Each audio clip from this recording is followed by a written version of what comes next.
জঙ্গলে বল্টু নামে এক শেয়াল ছিল, আর ছিল তার বড় মেয়ে টুলু, আর ছিল তার ছোট মেয়ে বুলু। বল্টু শিয়াল তার এই অভাবের সংসারে তার দুই মেয়েকে নিয়ে খুব ভালোই জীবনযাপন করছিল। এই যে মা টুলু, তুই তোর বোনকে দেখে রাখিস, আমি একটু জঙ্গলের দিকে যাচ্ছি, দেখি কোনো শিকার পাই কিনা। ঠিক আছে বাবা, তুমি চিন্তা করো না, আমি বোনকে দেখে রাখবো, তুমি সাবধানে যেও। এরপর বল্টু শিয়াল তার দুই মেয়েকে ঘরে একা রেখে সে যায় জঙ্গলের দিকে শিকার খুঁজতে। দিদি, এই দিদি, এই দিদি, এদিকে শোন না দিদি, এই দিদি। কি হয়েছে বোন, এভাবে কেন দেখছিস, বল কি হয়েছে? এই দিদি, তোকে একটা কথা বলবো, তুই রাগ করবি না তো দিদি? আমার না পিঠে খেতে খুব ইচ্ছে করছে দিদি। এই দিদি, আমার না পুলি পিঠে খেতে খুব ইচ্ছে করছে, আমাকে একটু রেঁধে খাবি দিদি?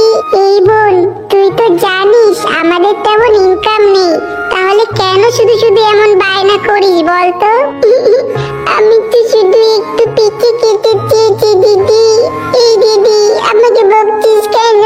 থাক, আমি পিঠে খাবো না, খাবো না আমি পিঠে। এই বোন, কোথায় যাচ্ছিস, কোথায় যাচ্ছিস বোন, কোথায় যাচ্ছিস ওদিকে? তোকে নিয়ে আমি আজ সত্যি পারি না রে বোন। হায় রে ঈশ্বর, আমাদের কপালটাই এমন যে আমার বোনটা একটু পিঠে খেতে চেয়েছে, আমি সেটাও আমার বোনকে খাওয়াতে পারছি না।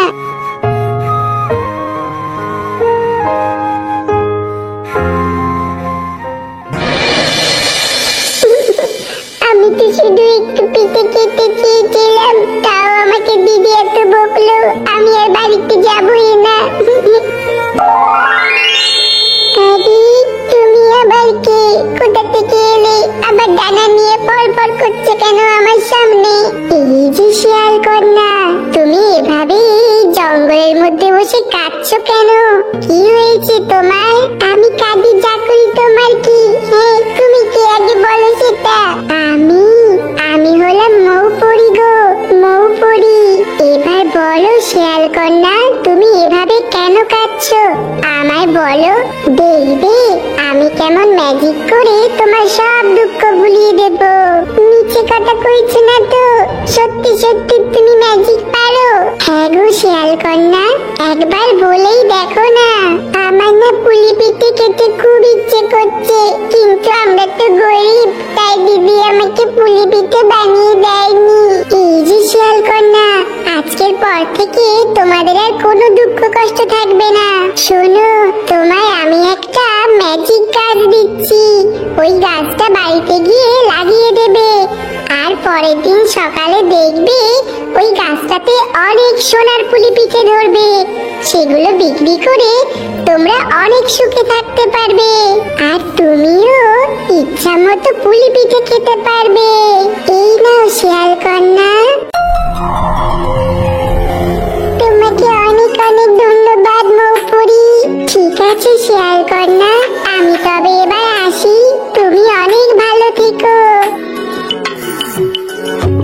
এই বোন, সারাদিন কোথায় ছিলিস তুই? তুই কি জানিস না আমাদের কত চিন্তা হয়? আমাদের কথা কি তুই একবারও ভাববি না? এই যে বুলু মা, তুমি সারাদিন কোথায় ছিলে? তুমি কি বোঝো না আমাদের কত চিন্তা হয় তুমি এভাবে বাইরে বাইরে থাকলে?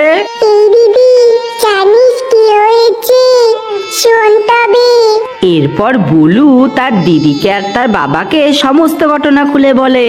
এই দিদি, এটা গিয়ে বাইরে লাগিয়ে দি, আর কালকে সকালের জন্য আমরা অপেক্ষা করি। এরপর বুলু সেই চারা গাছটি নিয়ে উঠানের এক কোণে লাগিয়ে দেয়, আর পরের দিন সকালে উঠে দেখে সত্যি সত্যি সেই গাছটিতে সোনার পুলি পিঠে ধরেছে। আর সেদিনের পর থেকে তাদের আর কোনো অভাব রইল না, তারা অনেক সুখেই জীবনযাপন কাটাতে লাগলো।